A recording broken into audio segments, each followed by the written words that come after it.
Sebelum saya masuk ke penjelasan saya, yaitu layanan BK bidang pribadi, saya akan menyebutkan 4 bidang bimbingan dan konseling. Yang pertama itu bimbingan pribadi, yang kedua bimbingan sosial, bimbingan belajar, dan yang terakhir yaitu bimbingan karir. Yang saya pilih di sini ialah layanan BK bidang pribadi. Apa sih layanan BK itu? Layanan BK merupakan proses pemberian bantuan yang diberikan kepada siswa secara terus-menerus agar tercapai kemandirian dalam memahami diri, sehingga siswa sanggup mengarahkan dirinya sesuai dengan tuntutan dan keadaan lingkungan sekolah, keluarga, dan masyarakat. Baiklah, selanjutnya bidang pribadi.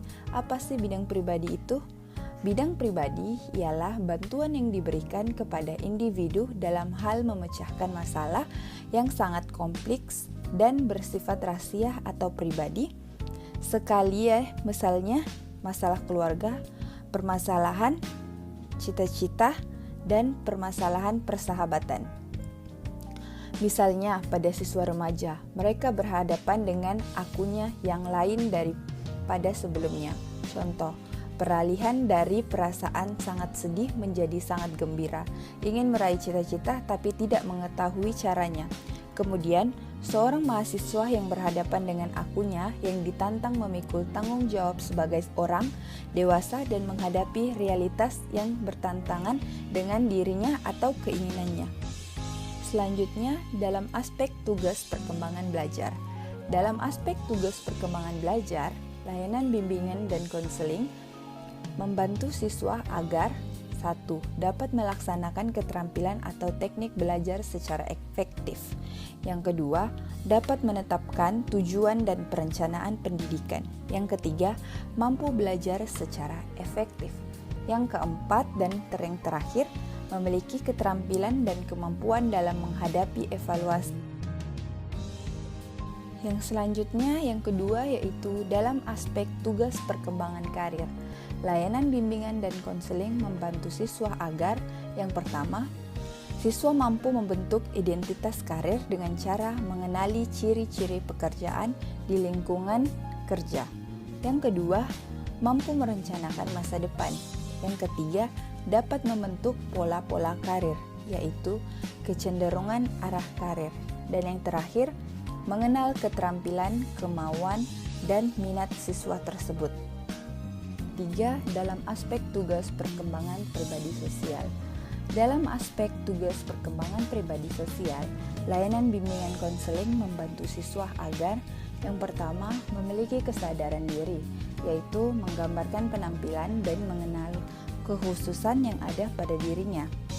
Yang kedua, dapat mengembangkan sikap positif seperti menggambarkan orang-orang yang mereka senangi. Yang ketiga, membuat pilihan secara sehat. Yang keempat, mampu menghargai orang lain. Dan yang kelima, memiliki rasa tanggung jawab.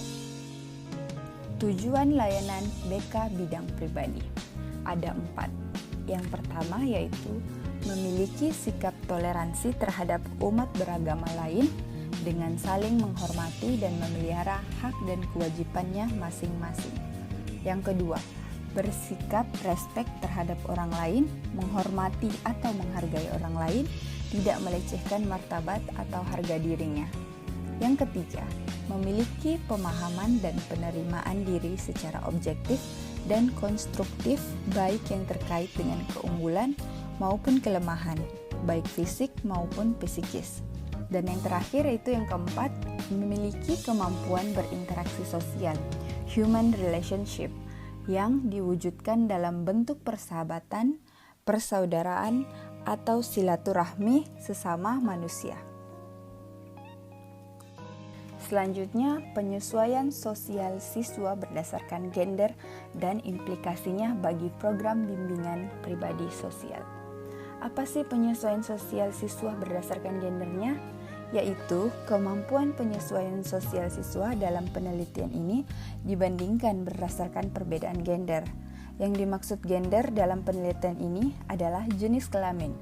Perbandingan tersebut menyangkut aspek kemampuan siswa menjalin hubungan, persahabatan dengan teman di sekolah. Kemampuan siswa bersikap hormat terhadap guru, kepala sekolah, dan staf sekolah yang lainnya, berpartisipasi aktif siswa dalam mengikuti kegiatan sekolah, dan siswa bersikap hormat dan mau menerima peraturan sekolah. Baiklah, selanjutnya penyesuaian sosial siswa berdasarkan gender. Data-data yang didapatkan dari hasil penyebaran instrumen kepada siswa dijadikan acuan dalam mengembangkan program bimbingan dan konseling pribadi sosial. Secara eksplisit, layanan bimbingan bertujuan untuk membantu siswa agar dapat mencapai tugas-tugas perkembangan dan menyelesaikan masalahnya. Salah satunya meliputi bidang pribadi sosial. Bidang pribadi sosial bertujuan untuk membantu siswa mencapai tugas-tugas perkembangan pribadi sosialnya serta mampu menyelesaikan permasalahan-permasalahan yang terjadi, baik yang bersifat pribadi maupun sosial, seperti yang terlihat pada foto di samping.